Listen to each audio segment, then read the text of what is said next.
TikTok isn't safe for federal government workers' devices. Does the President believe it's safe for Americans' children's smartphones? So I'm glad that you asked about that because, look, we have been clear about our concerns about TikTok, apps like TikTok, and certainly our concerns with countries including China as they seek to leverage digital technologies and Americans' data in ways that can present harm and risk to our national security, clearly. There was, to your point about families, there was a piece of data, a CDC data that just found recently that nearly 60% of teen girls felt persistently sad or hopeless in 2021, and 30% seriously considered suicide. So this is something that the president has taken action on. If you look at the using his executive branch authorities, we think about his unity agenda. A couple of things that he was able to do was stop collecting personal data on kids and teenagers online, ban targeted advertising to children, and impose stricter limits on the personal data companies collect on all of us. And so this is what the president calls on for Congress to pass in a bipartisan way, privacy legislation to hold by big tech accountable. And so the president's going to continue to take actions, but we see that in the data, how this has affected young people, especially during this pandemic in the last couple of years. Thanks, Karine. To follow on that, does the president believe TikTok is a threat to national security? Well, we have said that we have concerns. We have concerns about the app. And that's why we have called on Congress to act, and including, and I mentioned earlier, just moments ago, including how China is trying to collect the privacy of Americans in a way that can present national security risks. So yes, we have concerns about that, and look, we're going to continue to call on Congress. I just laid out the president's unity agenda and what he's looking to do and the actions that he wants to take from the executive branch of his authority, and so we're going to continue to call that out. Do the actions include a ban on all devices in the U.S.? So, look, what I would say is this: the White House does not use TikTok, but we do believe that. Congress took action, and so therefore, clearly they took action and put this into law, and clearly we're taking those steps as it relates to the federal government. Outside of that, we know that CFIUS has an ongoing investigation ongoing looking at this situation. So I'm not going to go beyond what CFIUS is doing. I guess what I'm trying to understand is, has the president not issued a federal ban on TikTok on all devices because he does not think it's a threat to national security, or because he does not have a legal mechanism to do so? I'm not going to get into the specifics on what he has legally to do so or to not do so. What I'm saying, and we've been very clear, that TikTok, poses a problem and an issue. And so we have concerns about that as it relates to Americans' data, collecting Americans' data, and the potential national security risk. And we've been very, very clear on that. Again, CFIUS has an ongoing process that they're working through, so I'm going to let that speak for itself, what they come up with. China is going through its party Congress process right now, and they're expected to implement the biggest government reshuffle in a decade over there. What will U.S. engagement with the Chinese look like once this process is over? So the approach that we have to China hasn't changed, right? You've heard us say we seek competition, not conflict. You've heard us say that it needs to be practical. That's the way we approach it, calm and resolute, and that is not going to change. And the president will always do what is required to defend our interests, the American people's interests. Still believes it is important to keep the lines of communication open. As you all know, Secretary Blinken very recently, when he was in Munich, had a meeting, a conversation with Wang Yi, his counterpart in China.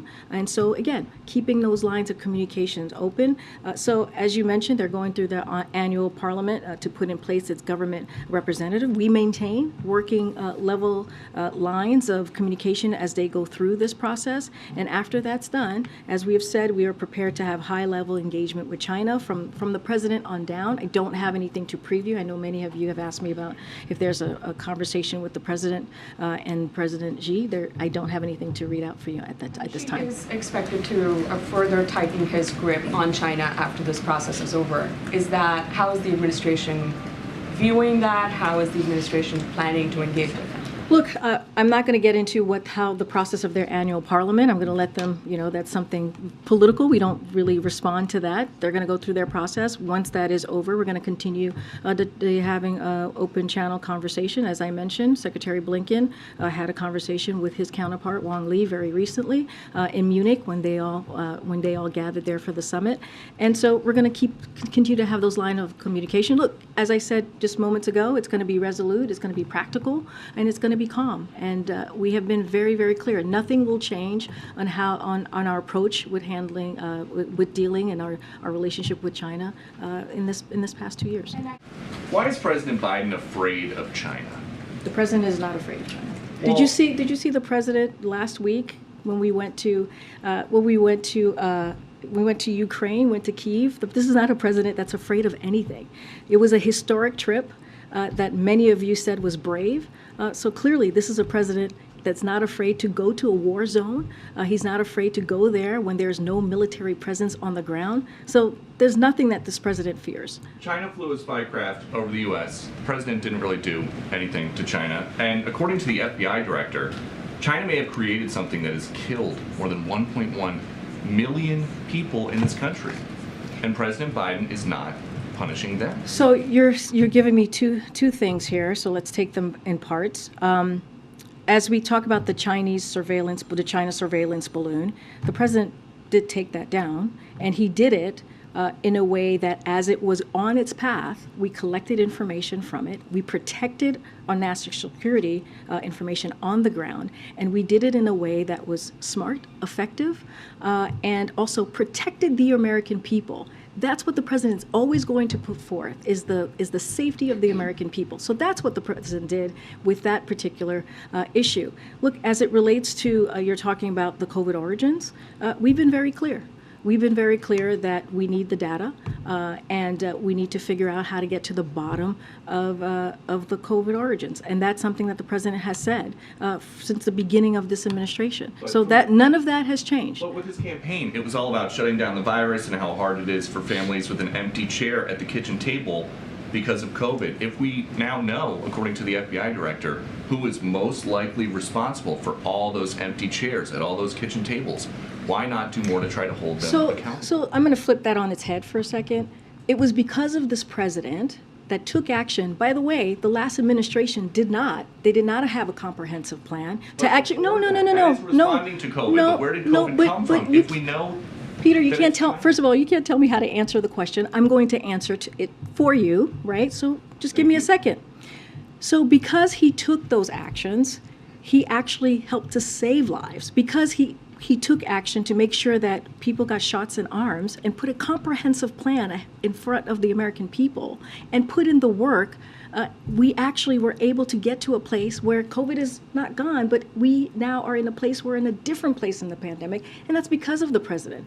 And that's because of his leadership. So let's be very real about what the president has done over the last 2 years to take on COVID, to make sure that the economy is growing again, to make sure that we're really working for the American people. So that's number one. I want to be very, very clear on that. Now, to your question about COVID origins, as we know, we have seen many different conclusions, right, from the intelligence community.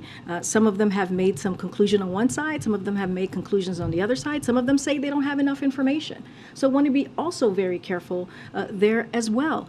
And it was because of this president, very early on, the first several months of his administration, he went to the intelligence community and said, we need to figure out how to get to the bottom of this. We need to figure out how this all occurred, because who knows? We have to try and prevent any future pandemic. So that is the work that this president did. And it included clearly the Department of Energy that has national labs. And so now they're continuing to double down and try to get to the bottom of this. Our relationship with China has not changed. It is very different, very clear, very different than how we've seen it in the last administration. All right, I'm going to continue. Go ahead, Peter, and I'll come to that. Just a separate thought on China, if I can quickly. The administration's constantly described the relationship between the U.S. and China is one of strategic competition, a point that the president made himself a couple of weeks ago when he spoke about this issue. The Congressman Mike Gallagher, who is the Republican chair of the House Select Committee on China yesterday, referred to this relationship as an existential struggle. Does the White House agree with that characterization, and is the White House understating the threat from China right now? So under this president, we are more prepared to outcompete China, protect our national security, and advance a free and open Indo-Pacific than ever before. That's under this president. And that's because of the work that he's done in the last 2 years, and also the experience. This is an experienced president, as you know. He spent more than 30 years in the Senate. He spent 8 years as vice president. And so he understands how to deal with foreign policy relationships, foreign leaders. And so that's how we see our relationship with China moving forward. Many of our efforts we have been pursuing are bipartisan. They're underscoring the alignment at home on the key issues, and we will continue to work with Democrats and Republicans because the way we have moved forward is indeed in a bipartisan way.